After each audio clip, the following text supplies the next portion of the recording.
Alors en fait, moi j'ai eu ça va choquer plus d'un je pense, j'ai eu un accident vaccinal à cause du Covid. En fait, Ce qui m'est arrivé, c'est un accident de quad il y a 11 ans et je me suis retrouvé paraplégique. J'ai perdu complètement l'usage de mes deux jambes.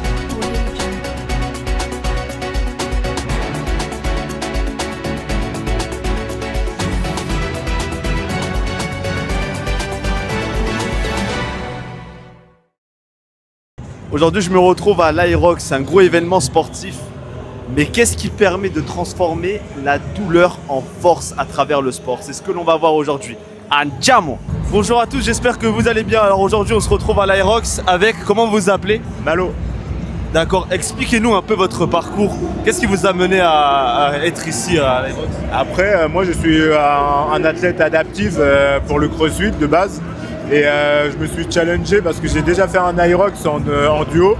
Et là, je voulais faire en solo pour me performer un peu, déjà en termes de vitesse et en termes des stations. Parce que j'aimerais bien me qualifier pour les CrossFit Games en adaptif.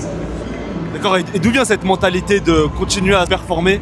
Après, moi, de base, avant mon accident, j'étais coach sportif. Et je faisais des études pour être coach sportif.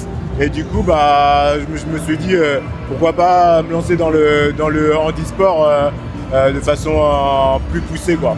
D'accord, donc de base, vous avez toujours été sportif? C'est ça, c'est ça. J'ai fait du foot quand j'étais jeune, j'ai fait des sports de combat, j'ai fait aussi de l'athlétisme. Et après, je me suis plus orienté sur le fitness parce que je faisais pour mes études en fait. Et si ce n'est pas indiscret, qu'est-ce qui s'est passé pour que vous vous retrouviez handicapé? Alors en fait, moi ça va choquer plus d'un je pense, j'ai eu un accident vaccinal à cause du Covid. En fait, j'ai eu le vaccin Pfizer et du coup, ça m'a déclenché une maladie auto-immune qui s'appelle une myélite. Et du coup, moi, au début, j'étais tétraplégique et après, j'ai pu récupérer plus facilement avec un traitement. Et du coup, maintenant, je suis paraplégique assez bas. Du coup, j'ai pas l'usage de mes abdos, la totalité de mes abdos. Et maintenant, je suis paraplégique et j'aurai pas forcément de récupération en plus. D'accord, et qu'est-ce qui s'est passé dans votre esprit pour surpasser ce moment difficile? Moi, c'est le sport. C'est le sport, ça m'a sauvé, je peux dire. Parce que quand j'ai eu mon accident, quelques semaines après, je me suis dit que si je remarchais pas, j'aimerais bien faire les JO paralympiques. Et ça, ça reste mon rêve. C'est un objectif à long terme.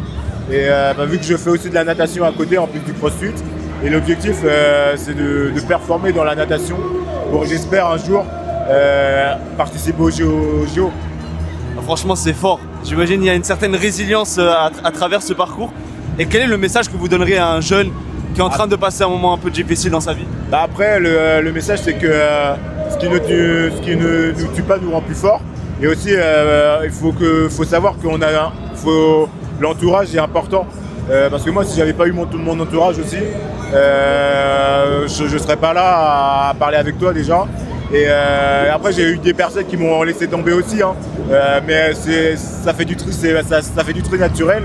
Et il faut garder les personnes avec qui on est plus proche et qui nous lâchent jamais.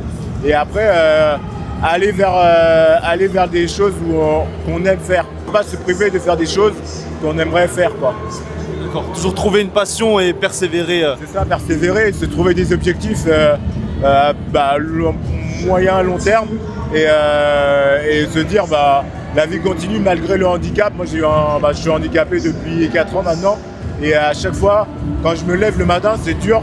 Quand je me lève parce que j'ai pas mal de spasmes aussi et quand je me lève je me dis mais j'ai pas envie de me lever et après je trouve la force en me disant mais va t'entraîner et bats-toi pour tes objectifs que tu aimerais faire, quoi. Donc voilà. Bats-toi pour tes rêves. Ouais, c'est ça. On va conclure comme ça. Merci beaucoup pour cette interview. Merci. Je te souhaite le meilleur pour la suite alors. Merci, avec plaisir. En France, nous sommes les rois de la plainte, mais la France va arrêter de se plaindre après avoir écouté ce mini-entretien que j'ai pu avoir avec David. Oui, j'ai toujours fait du sport, donc j'ai toujours fait de la natation, street workout, salle de gym, fitness normal. Enfin, j'ai toujours bougé, quoi, toujours actif. Ouais. Et vous pouvez rappeler votre performance du jour? 1 heure et 4 minutes et quelques secondes, je sais pas exactement, mais 1h04, quoi. Ouais. Vous en pensez quoi de cette performance? Bah, un petit peu déçu parce qu'elle n'est pas mieux que celle que j'ai fait il y a un mois. Donc voilà, on veut toujours faire mieux. Malheureusement, aujourd'hui, j'ai pas su battre mon record. Donc ce sera pour la prochaine fois, hein. Moi, c'est quand même, il faut quand même une certaine résilience pour faire ce score. Bah, ouais, ça demande quand même de l'entraînement, ça demande quand même beaucoup de sacrifices parce que enfin, moi je suis à fond dedans et comme je vous dis, je m'entraîne tous les jours, je mange hyper propre et oui, ça demande quand même Entraînement. alimentation, entraînement, ouais, sacrifice, discipline, travail, on en voit quoi. Alors, si ce n'est pas indiscret, alors je sais que tout à l'heure vous m'avez expliqué qu'est-ce qui vous a mené à être en chaise roulant aujourd'hui. Est-ce que vous pouvez partager Ouais, bien cela? sûr, il n'y a pas de problème, mais en fait, ce qui m'est arrivé, c'est un accident de quad il y a 11 ans et je me suis retrouvé paraplégique. J'ai perdu complètement l'usage de mes deux jambes. Mais bon, voilà, comme vous voyez, on ne s'arrête pas, hein. C'est pas parce qu'on est en chaise roulante qu'on s'arrête de vivre et voilà. Et comment on fait à se relever Ben, franchement, je sais pas. Ben, si, je sais, mais je sais pas trop. Mais il faut avoir la rage en soi et se dire que la vie, elle est belle. Il y a toujours pire, il y a toujours mieux.